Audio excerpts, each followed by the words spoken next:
In the quiet valley town of Lumen Ridge, where sunrise painted the rooftops like warm brushstrokes, lived Pip, an enthusiastic, pint-sized Glow-Sprite made entirely of soft, flickering light.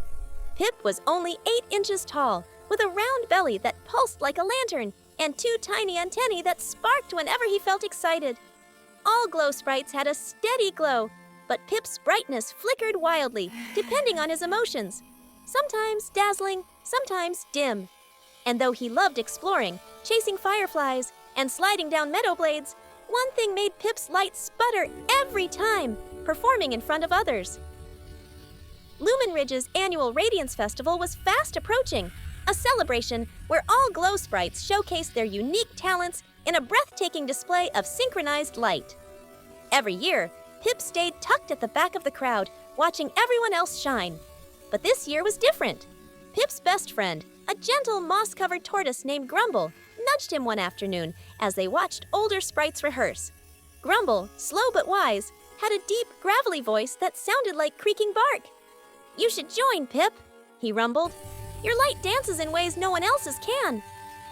Pip's glow sparked white-hot in embarrassment.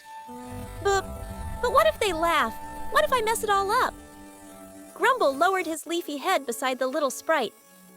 "Everyone flickers sometimes. It's what makes light alive." That night, Pip couldn't sleep. His tiny home, a hollow acorn lined with soft moss, felt too small to hold all his nervous thoughts. So he wandered outside and climbed a tall toadstool overlooking the glowing valley. The wind whispered through the grass. Fireflies drifted lazily by like floating stars. Pip began experimenting with little spirals of light, then quick twirls, then loops that swooshed through the air like ribbons.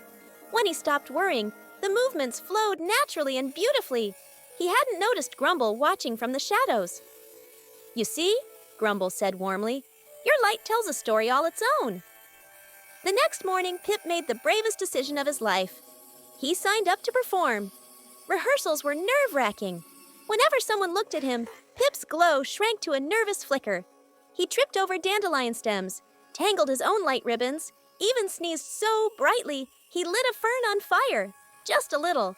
The other sprites giggled, not to be mean, but Pip still blushed so hard his antennae sparked magenta.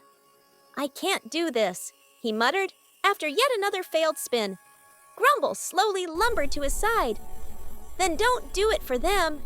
Do it for the part of you that glows brightest when no one's watching." Pip thought of the quiet night on the toadstool, where his light flowed effortlessly. He took a deep breath, longer than his whole body, and tried again. This time, he moved from memory, from feeling. His light steadied. His confidence flickered back to life. Soon, festival day arrived. Lumen Ridge's valley burst with color as Glow-Sprites flitted around stringing luminescent garlands, lighting lantern mushrooms, and tuning little crystal chimes. Grumble, wearing a tiny wreath of ferns, escorted Pip to the performer's archway. "You ready?" Grumble asked.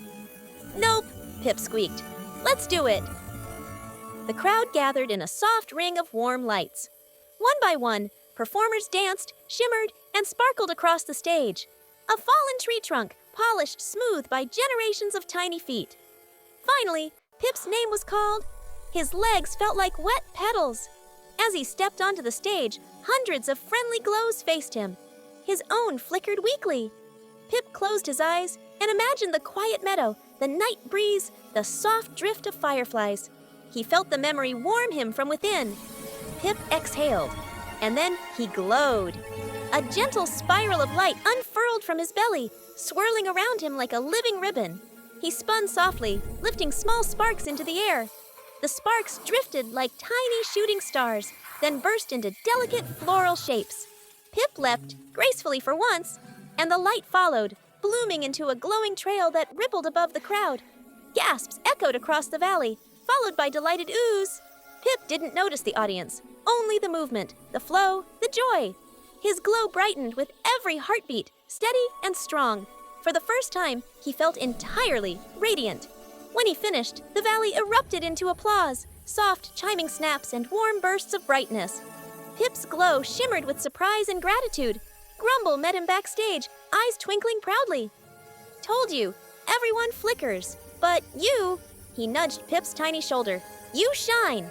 Pip beamed, brighter than he ever had, not for the applause, not for the festival, but because he finally believed it. That night, as lanterns floated into the sky, Pip and Grumble watched them drift upward. Pip whispered, "Maybe next year I'll do an even bigger dance." Grumble chuckled softly, "One step, or flicker, at a time." And in the warm glow of Lumen Ridge, Pip's light, steady, soft, and full of heart, shone on,